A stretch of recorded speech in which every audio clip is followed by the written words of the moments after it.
Hey YouTube, Omar here, and I'm here for my college football wrap-up of Week 6 of the college football season.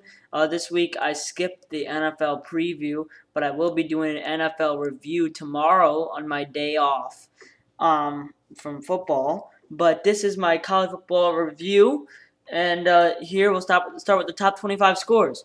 So on Thursday, number 9 Oregon will beat California at home, 43-15. Although LaMichael James, the star running back of Oregon, and probably their best player, is going to be out for a while with a dislocated elbow.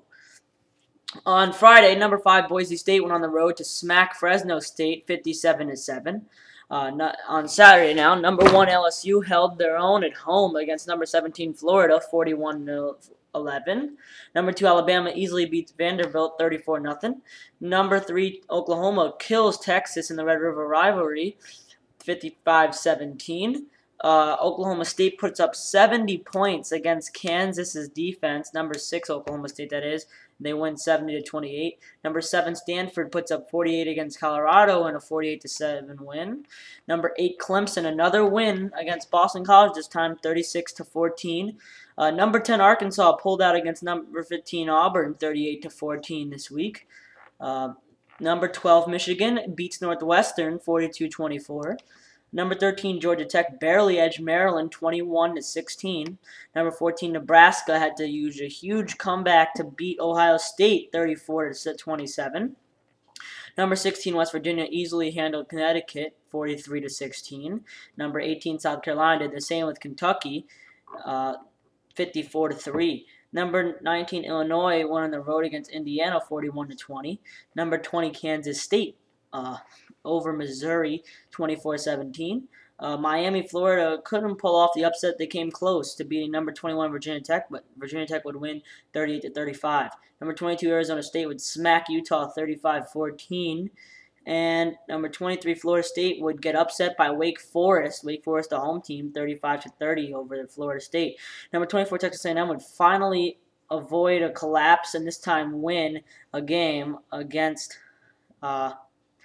Texas Tech 45-40. And finally, number 25 Baylor wins against Iowa State 49-26. So what do I have to say about this week? It was a very exciting week. I didn't watch that much of it, but I kind of wish I did. Because I didn't really watch that much because the Huskies weren't playing, my favorite team. And on Saturday, I had what did I have on Saturday? I had practice, came home, and just I don't know, just didn't feel like watching football if the Huskies weren't going to play. But they'll play this week against Colorado, and that'll be in my NCAA preview briefly. But anyway, let's discuss the games that I discussed in my college football preview and what I thought of these games.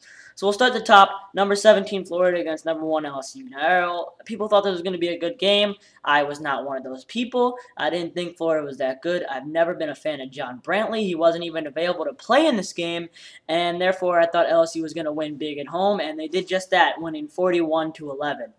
Next up, I didn't think the Red River rivalry would be a good game either when some people thought it would. I really didn't think Texas deserved the number 11 ranking that they got, or that they had. And Oklahoma proved me right as they won 55-17. What else? I said Northwestern maybe watch out for the upset, but I said Michigan would win, but I said Northwestern would come to play and maybe win the game. And Northwestern had a lead at the half, a 10-point lead, matter of fact, but Michigan controlled the second half by the score of 28-0 and won the game. Ohio State, Nebraska. I thought Nebraska was going to kill Ohio State, and I was wrong. Nebraska almost lost that game. They needed a big comeback to win. I thought Missouri was not going to be a good game for Kansas State. Missouri seems to always, every week, be the team that people have to watch out for an upset alert, and yet they never really seem to pull off the upset, and that happened this week too, as they could not beat Kansas State. I said Virginia Tech wasn't that great of a team and it would be a close game against Miami, Florida, and that's exactly what happened, as Virginia Tech almost lost. However, they pulled out the game by 3 points. I definitely thought Arizona State and Utah was going to be closer, but I'm really losing confidence in the new Pac-12 members. Utah and Colorado. Obviously, I wasn't confident with Colorado, but I thought Utah was going to be a good team. They're getting smacked around the conference, and they're 2-3. I never thought Wake Forest was going to beat Florida State. That made no sense to me. I thought Texas A&M and Texas Tech was going to be a close game, and it indeed was. Texas A&M just needs to fix their second half woes. Anyway, let's go quickly into the top 10 teams in the AP poll this week, and we start off with number 1 LSU, number 2 Alabama, number 3 Oklahoma, number 4 Wisconsin, number 5 Boise State, number 6 Oklahoma State, number 7 Stanford, number 8 Clemson, number 9 Oregon, number 10 Arkansas. That rounds out the top 10 for this week. Not much change up there at the top. I believe every team in the top 10 won this week. So not much of a change there. But quickly back to find out who the weekly leaders were for the offensive categories that I do every week, and who were the runners-up. So here we go, starting off with passing, and we start off with Geno Smith, quarterback from West Virginia. You'll probably know him. In a 43-16 win over Connecticut, he completed 27 of 45 passes for 450 yards, 4 touchdowns, no interceptions, and a 173.3 passer rating. Moving down to Seth Doge, quarterback of Texas Tech, in a 40-45 loss against Texas A&M. He completed 44 of 66 passes for 391 yards, 3 touchdowns, no interceptions, and a 131.4 quarterback rating. Now to rushing leaders. Number 1, LaMichael James. I believe he's been up here twice now. Running back of Oregon in a 43-15 win over Cal. He had 30 carries for 239 yards, averaging 8 yards a carry and a touchdown.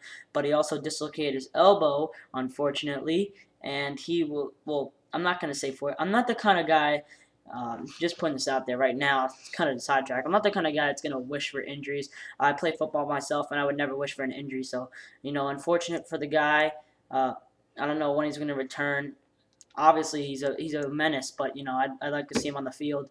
I think they said mid-November, so that's obviously a lengthy time that he's going to be out, and Oregon could struggle. If you're going to get Oregon, you can get him now.